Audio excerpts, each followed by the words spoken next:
Hey, public speaking scholars, Professor Denham here. This is a video for your introductory speech, which is due this Sunday, September 5th. So I recommend that you have the introductory speech document out in front of you as you're listening to this video. You can just follow along. I'm going to be basically reading through it, not reading it word for word, but going through it. So yeah, take notes.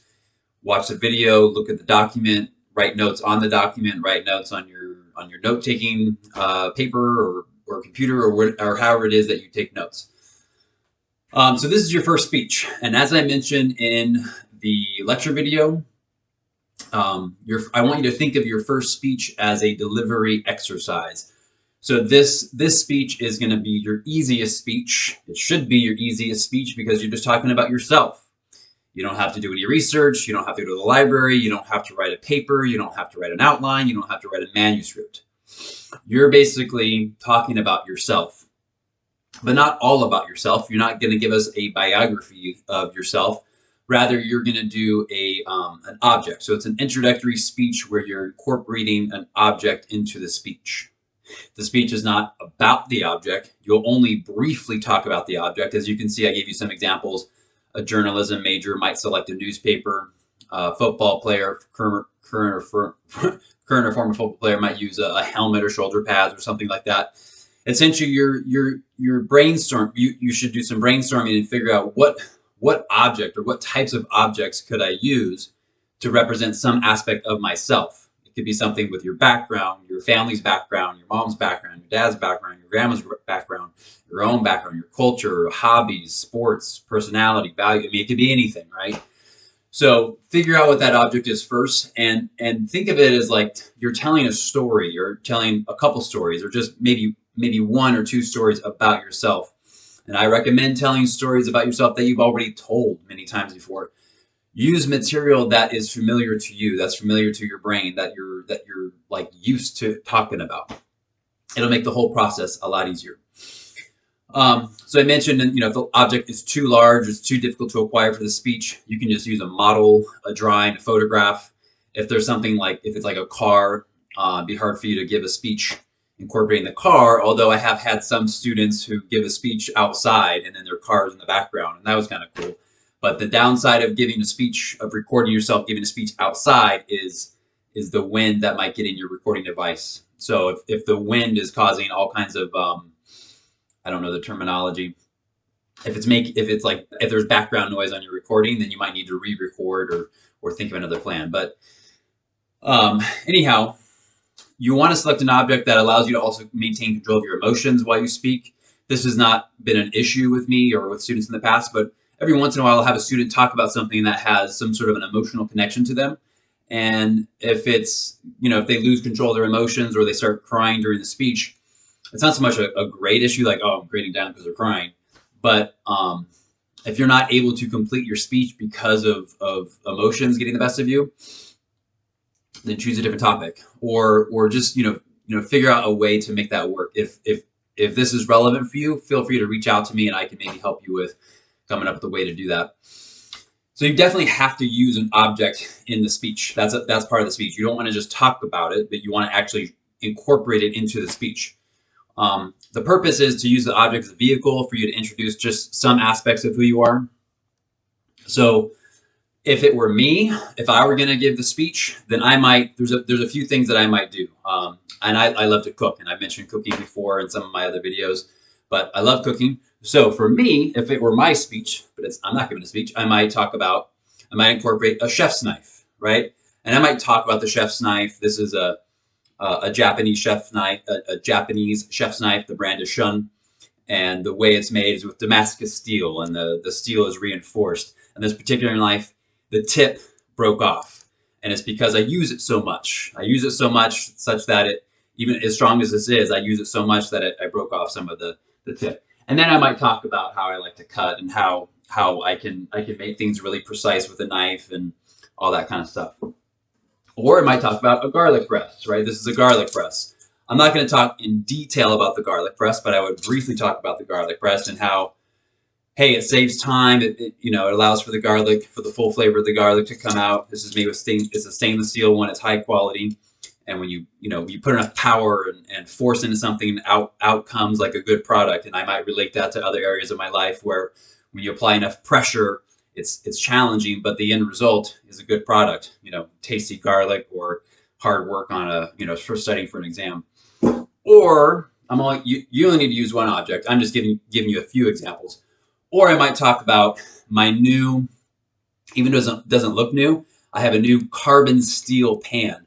And the reason why this carbon steel pan is significant is because this is more similar to the types of pans that restaurants use. And I worked in a lot of restaurants, and I've frequently thought about owning a restaurant one day.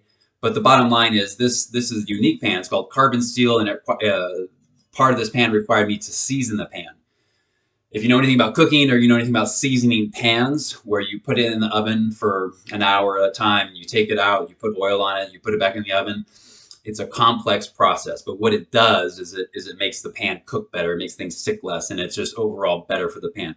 So I might briefly talk about the pan, and then briefly talk about the pan, and then make connections to other aspects of my life. Like there's certain things that might be challenging, just like seasoning in a pan, that requires patience. But when you exercise patience, oftentimes you get a good end product. Those are just some examples of what I might do in the speech. That obviously was not a speech, but I'm just trying to give you some ideas. The speech should definitely have an attention getter, intro, body, conclusion. But again, keep in mind, this is a much less formal speech than your other speeches. It's not so much an informal speech. It's a casual speech. The way you can dress is casual, but you still want to use formal language. You don't want to use ums, uhs, likes, you knows. You don't want to use slang and that kind of stuff. You're still speaking in the first person. You're telling stories, right? So as much as possible, you want to give a good formal speech, one that you've practiced. So you want to make sure you practice the speech before you submit your final video. And you might need to recite it, 10, 15, 20 times. That might sound like so much, but this is a 2 to 3 minute speech. So if I'm rehearsing my speech in sessions, like let's say I'm going to rehearse my speech 5 times in a row. I rehearse my speech, I take a little break, rehearse my speech, take a little break. If I were to rehearse my speech 5 times in a row, taking breaks and reflecting, maybe making notes on my speaking points, that only takes half an hour. Roughly half an hour. If each time it was 3 minutes, and then I give myself a minute or so, and in between, 5 times, if you're giving yourself 6 minutes per rehearsal, that's 30 minutes for 5 rehearsals. And if you do it structured like that, doesn't mean you're going to have a perfect speech, but it's a really good way to get good practice. But you have to do this prior to the deadline. If you did it right before the deadline, it's not, it's not as good. So the speech needs to be at least 2 minutes, but no longer than 3. You don't get a better grade for giving a 3-minute speech, and you don't get a lesser grade for only giving a 2-minute speech. I give you that time frame. Some people speak more quickly, so maybe for me, I can get a speech out in 2 minutes and 10 seconds, and you might give the same speech and it takes you 3 minutes because you talk slower than I do. So it's not about how fast you speak or how many words you speak. It's about conforming to the assignment. You shouldn't be talking super fast to where I can't understand you, and you shouldn't be talking super slow to where it's hard to follow. So as you're rehearsing, every time you rehearse your speech, record yourself. Record your time. You don't need to record yourself giving the speech during your rehearsals. I would say after you've practiced your speech several times, multiple times, then start recording yourself. In other words, your first rehearsal, don't record it because it's probably not going to look great, right? If you're going to rehearse your speech, let's say 15 times, well, time number 10 is going to look a lot better than time number 1. So if you look at your very first recording, you might be like, oh my gosh, what was I doing? What was I thinking? What am I doing with my hands? So I would recommend don't do that. After you've have a good idea of what you're going to include in your speech, start talking it through. Stand up. Use your public speaking voice. This is your this is your very first time giving a speech for this class. Think of it like a delivery exercise. You're not incorporating source citations. You're not conforming to like a really formal type of speech assignment like you will be for your informative and persuasive speeches. I'm not saying this is easy, but it's definitely the easiest speech. It's the least difficult speech that you have. So I encourage you to have fun, be creative with language, ideas, the way you connect with the audience. It's only worth 50 points. Not to say like you shouldn't try. I mean, it's 5% of the course grade, 50 points. The way I grade is based on the grading rubric. So look at the grading rubric that's on the last page of this document. But here's some questions for you to consider that addressing that can serve as the content. What is the object? Very briefly describe the object. How does it represent you? How does it play a role in your work life, or your personal life, or your school life, or your family life? And if so, does it relate to some sort of major turning point in your life? How might it relate? You don't have to necessarily follow all those questions exactly, but I'm just giving you some ideas to talk about. Essentially, you're sharing with the audience some aspect of your background, some aspect of you. Instead of just saying, my name is Jonathan, this is where I was born, this is where I live, this is where I went to school. Not that that's not interesting. There's just not enough time. In a 2 to 3 minute speech, you can only talk so much about yourself. But if you just focus on one area of your life, like sports. I mean, a lot of college students, they choose sports.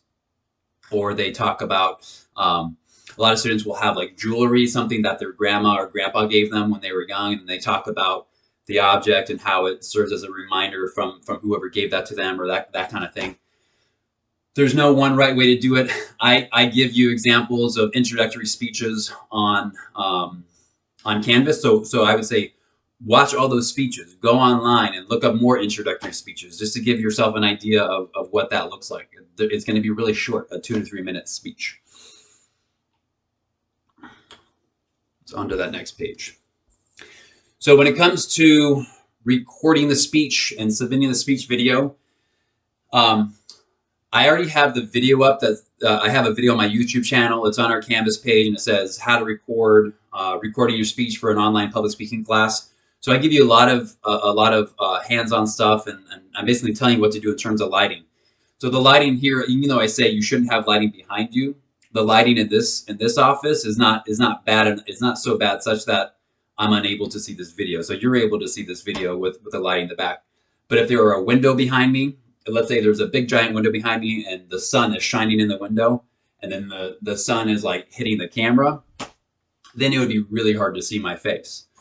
So figure out how to set up your camera in a way that's going to allow you to stand. See, I'm standing, and it's obvious that I'm standing. If I were sitting, it'd be obvious that I'm sitting. So you need to be standing for the speech. So here's, I'll just show you what I did for my particular camera. I'm speaking into my webcam that just pops up on my computer, and I sort of got creative with how I made this work to where it's elevated, because you don't want to be like looking down at the speech. I don't want to be looking up at you. So I'm going to do my best to kind of show you what I did. So here's a mirror. It's my wife's makeup mirror. So here's what I did. So you see, there's my keyboard, and then I have this little like desk. It's like a file cabinet drawer thing. And then on top of that, I have, let's see if you can see it. Yeah, I have a sheet pan. I turn the sheet pan upside down to put on this little cabinet. And then I have a couple of books to add some elevation. And then that's where I put my computer. And then boom, I got my computer there and the webcam. And then I can see myself right there. So I know that might seem kind of weird or unusual, but we're on an online public speaking class and you're recording your speeches. So you might have your own easy way of doing that. If you have a tripod, you could use a tripod. I've had students before where they take their phone and they just set their phone up on their dresser. They'll like take their phone and they situate it on some books, and they're able to get the phone to where the camera's kind of like right at their face. Ideally, you want the camera lens to be pretty much equal to where your eyes are. It doesn't have to be perfect, but if the camera angle is such that it's like directly looking up at you or directly pointing down to you, it's really strange, and that's not the way that public speaking looks. The idea is you want to simulate the classroom experience for your audience. Your audience is me.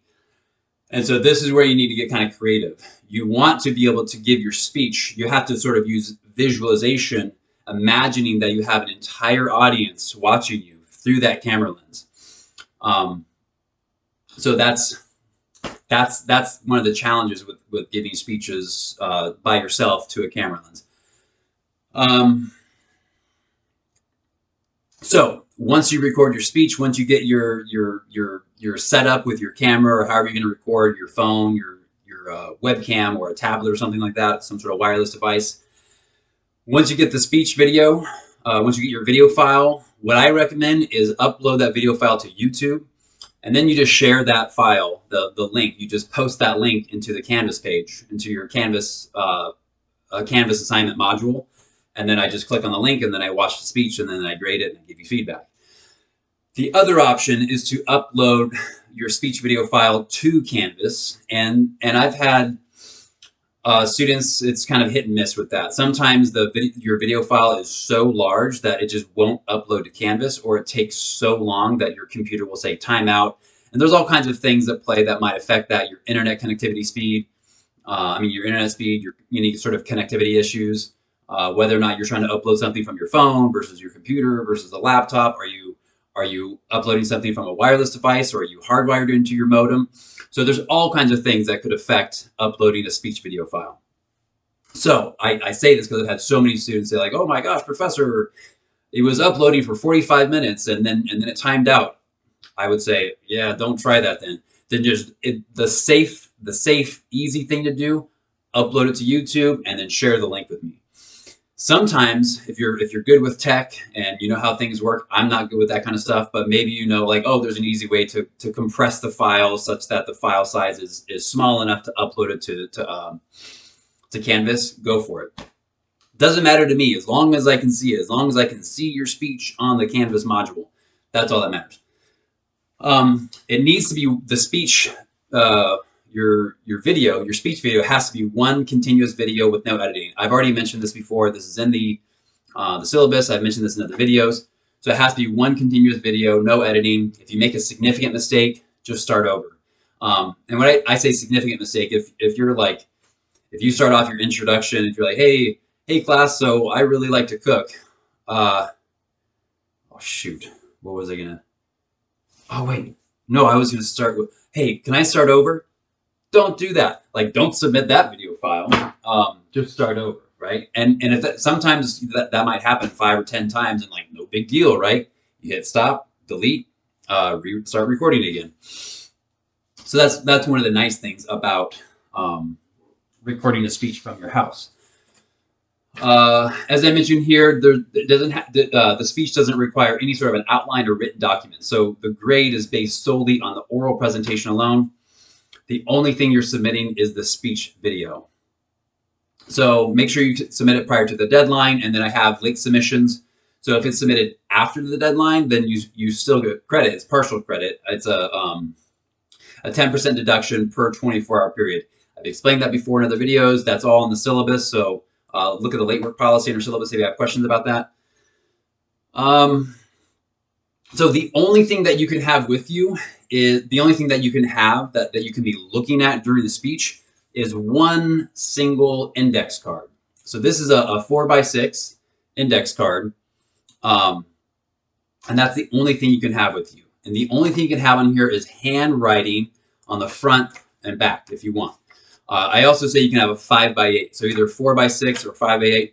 You could use a 3x5. It doesn't really matter to me. 3x5 cards are just really small. And one way to think about it is if you're only allowed to have one index card, you might as well get a bigger index card. That way you can write larger and you don't have to squint. With a 4x6 card, you get 24 square inches per side. A 3x5 card, you only get 15 square inches if you're a numbers person.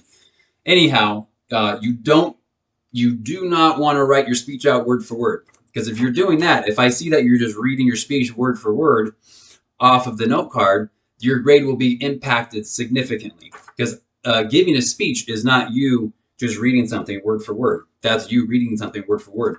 But in this class, we're focused on what's called extemporaneous speaking, which is the idea that you've created some sort of an outline, whether it's just a brief speaking outline or a full detailed preparation, detailed content outline, like for your informative or persuasive speeches. But you don't have it completely committed to memory. You're not memorizing your speech word for word for word. you get really familiar with the material, just like you're telling a story, right? So if I'm telling a story of my most embarrassing moment of when I spilled drinks on people at a restaurant I worked at, that embarrassing moment story, I've told that story 100 times, right? And sometimes when I've told the story, it's been 5 minutes, sometimes it's been 1 minute, sometimes it's been longer. So the point is, I've told that story so many times, it's sort of in my memory. It's like muscle memory. But now if I had to give that story, if I were to tell that story within the context of like a speech assignment, I would be like, okay, hey, I'll just use this story, this background, this example, but now I'm going to make it fit the assignment. 2 to 3 minutes, intro, body, conclusion, time myself, and all that kind of stuff. Don't overthink it. You know, the way I grade holistically. I give you my grading rubric. Look at the grading rubric on the last page of this document. That's how you're being graded. And what I tell students is I look at the big picture. I've never graded 2 speeches that are exactly the same. And at this point in my career, I've evaluated over 5,000 speeches. When it comes to individual speeches from students, group speeches, group presentations, I used to judge. I used to be a volunteer judge for speech and debate tournaments. So I've seen lots and lots of speeches over the last 15, 16 years. So keep that in mind. When I'm looking at your speech, I'm just looking at as a whole. I've seen lots of speeches, so I have a pretty good understanding of, I have a pretty good idea of how prepared you are based on the quality of your speech. I don't say that to make you be anxious or anything like that, but I just want you to know where I'm coming from. The way that I grade is I look at the big picture. Like I say, where it says requirements, the dress is pretty casual. I'd say research is optional. Like, if you really want to do research, hey, maybe with my example of the carbon steel pan, I might go online and look up some little snippet about carbon steel, and I might incorporate that into my speech. Definitely not required. You're not going to get extra points for it per se, but I just want you to know there's no research required. You're basing the speech on your own experiences. You're talking about yourself. There's no rough draft or final draft. There's no written documents. No written documents required. And then I say posture. It's good to have it's good to stand up, you know, shoulders back, head up. Imagine there's like one way to think about good posture is imagine there's a string on the top of your head and someone's like trying to pull that string up and you're like trying to make your head hit the ceiling, you know, shoulders back, tight core. If you're slouching in your speech and you're doing this, I'm not going to grade you down for slouching, but it's just good to have good posture. More specifically, you have to be standing, so do not be sitting during the speech. Again, look at the grading rubric, but if you're sitting or if you're reading, there's all kinds of things that if you're not following directions, then your grade will be impacted significantly, whether it's just a few points or a few grade levels. I mentioned having a live audience, so it's not required to have a live audience, but I encourage you to have some kind of audience while you perform the speech. If you do, you don't have to tell me. You don't have to make that obvious in the speech. Maybe you just want a couple people standing behind you. So if I'm in my room and I'm talking to the webcam, I might have my friend, like a friend or two or a few friends, just like sitting behind the camera as there for support, right? It's not that I'm not incorporating them into the speech. You can if you want. I've had some students take their camera and they say like, oh, here's my family and they're all going to watch my speech, and you know that's one way to do it. Not many students do that. And even if you don't have a live audience, I say you can gather some pictures of friends or family members from their house, set them up as a type of audience. So some students will use stuffed animals, right? Again, that's using visualization where you just doing something like that where there's photos of people or stuffed animals or something like that. It creates the presence of having an audience. It makes you feel less isolated. So if that doesn't sound like you want to do that, then you don't have to, because I won't know either way. And then the other thing in terms of eye behavior, I'll talk about eye behavior in almost every single video when it comes to a speech assignment. So I talk about eye behavior in one of the lectures for your first speech, chapters 1 and 2, and then the online how to record speeches online. It's imperative that you're not reading from anything. So one thing I've noticed that some students will do is they have the webcam. You know, I showed you what it looks like, right? So webcam with the computer right next to it. There's a sort of almost like a temptation for students to just have their speech on the computer screen, and they're just reading the speech with the camera looking at them. Most of the time, I can tell if you're doing that. I'm not a mind reader, but again, like I said, I've been doing this for 15 years. I've seen over 5,000 speeches, and most of those speeches have been in person. So I'm pretty familiar with what speeches look like and sound like, what a student looks like, what their eye behavior looks like when they're reading word for word versus they're performing the speech based upon how much they've rehearsed it. I'm not looking for perfection. I'm looking for you to connect with the audience, to connect with that camera lens, which is challenging. For some of you, it's challenging to connect with the camera lens because no one's there, and you might see yourself. You might get distracted by looking at yourself, because right now I'm looking at the camera lens, but I also see myself on my peripheral vision. I see myself, in the camera over here. So what I recommend is you cover up your computer screen. Here's a few things that you could do. Cover up your computer screen. Just take like a sheet of paper, black paper, a towel, a blanket, and somehow just cover up the screen so you don't see anything on your screen, and that the only thing you're looking at is the camera lens. And the other thing you can do about the camera lens is you could take two little Post-it notes, the small Post-it notes, like the pointer Post-it notes that have little arrows, or just take a Post-it note and rip some pieces of paper, rip it in a certain way, such that the camera lens is right here and it's tiny. So one way for me to help me focus on the camera lens is that I would have two arrow stickers going right here, or a circle or something. Do something to help you your eyes focus on the camera lens and not looking at anything else. Like I said, it's usually pretty obvious to me when someone's reading, or if they're looking at the screen. So imagine, right now I'm looking at the camera lens, but right now I'm looking just below the camera lens. So you can even kind of tell the difference between my eye behavior when I'm doing this versus this, right? It looks a lot different. Right now I'm looking directly at the camera lens, so it feels like I'm talking directly to you, versus now I'm looking just below the camera lens, so it doesn't really feel like I'm talking to you. Again, please don't do that, because if I suspect that you're reading from a speech, and it's usually pretty obvious, if it sounds like it's being read, that will impact your grade, on a different level. If something looks like, if it sounds like it's being directly read word for word versus you're relying a little bit too much on your notes, maybe you have a little too much information on here, I grade accordingly. I grade fairly, I grade holistically, I grade based on the fact that no two speeches are the same. Been doing this for a long time. So figure out a way to get familiar enough with your speech, so that way you won't have many notes on this at all. This should not be filled out. This should just have some key terms, some key phrases. Maybe like on your index card, you could write smile, or draw a picture of your grandma, or write someone's name, or something like that. You just have key phrases, not your entire speech written word for word. I recommend practicing this with your friends and family, or even when it comes to coming up with your points, telling the story.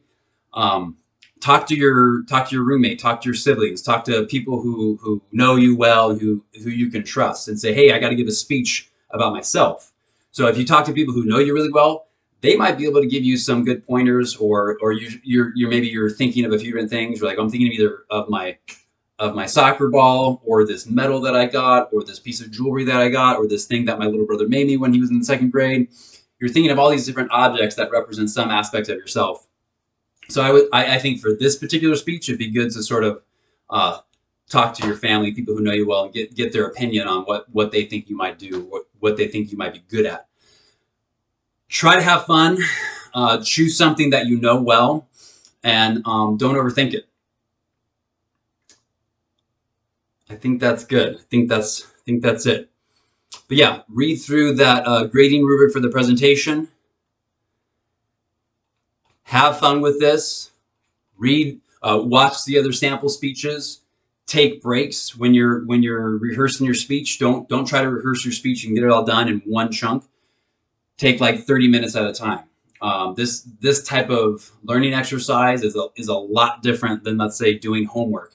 where it's like busy work, like, oh, I can just knock out some homework for 2 hours and just get it all done. This is a little bit different because it's a performance. You're performing. So even if it's a 3-minute rehearsal, it feels different, right? It can take a lot out of you because you're using your public speaking voice, you're using your body, you're using your hands, you're moving around, facial expressions. That's not how you typically talk. It's your public speaking voice. So, I would say rehearse a few sessions at a time, or have a few rehearsals per session.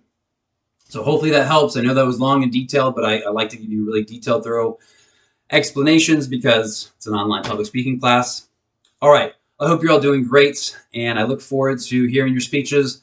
Reach out to me if you have any questions, and I'll talk to you later. Bye.